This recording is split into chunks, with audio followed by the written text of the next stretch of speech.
เนาะเบโตะเนาะอาหารเกาหลียิ่งใหญ่อลังการสุดๆเด้อเบโตะเนาะอาหารเกาหลีนั่นแหละก็ใช้อาหารเกาหลีมันจะมาเป็นจังไดมันจะมาเป็นหูห้างจังไดได้มากับคนงามนี่บรรยากาศฮานเด้อ It's so good ว่าซะเด้อ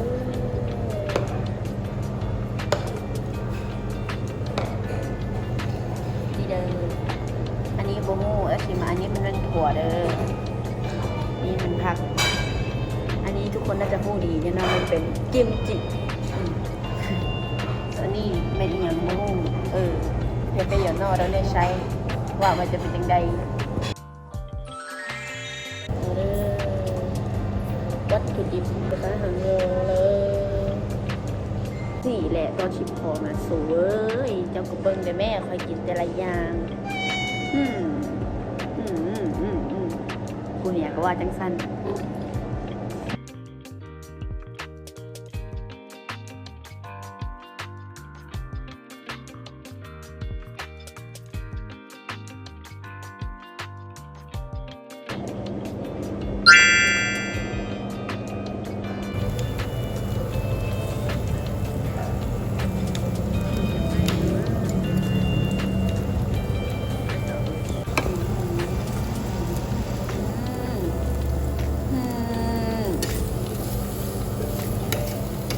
ดูกับมื้อนี้แหละแม่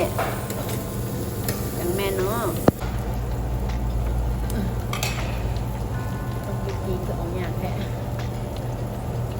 คุกกี้ฮอน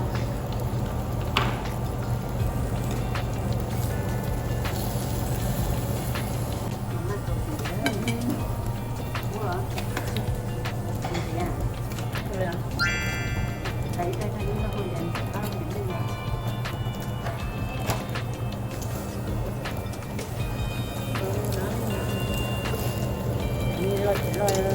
โอ้ยตัว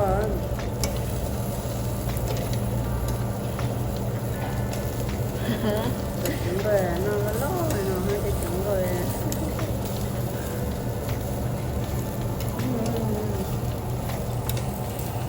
làm gì rồi mẹ rồi sao bị cũng đâm rồi tiền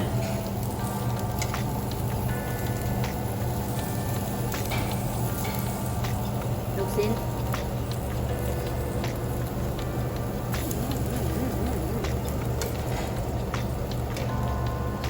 อันนี้เป็นเต้าหู้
จบลงแล้วนอกมาต้องโทรเป็นบอต้องโทรเป็นบอ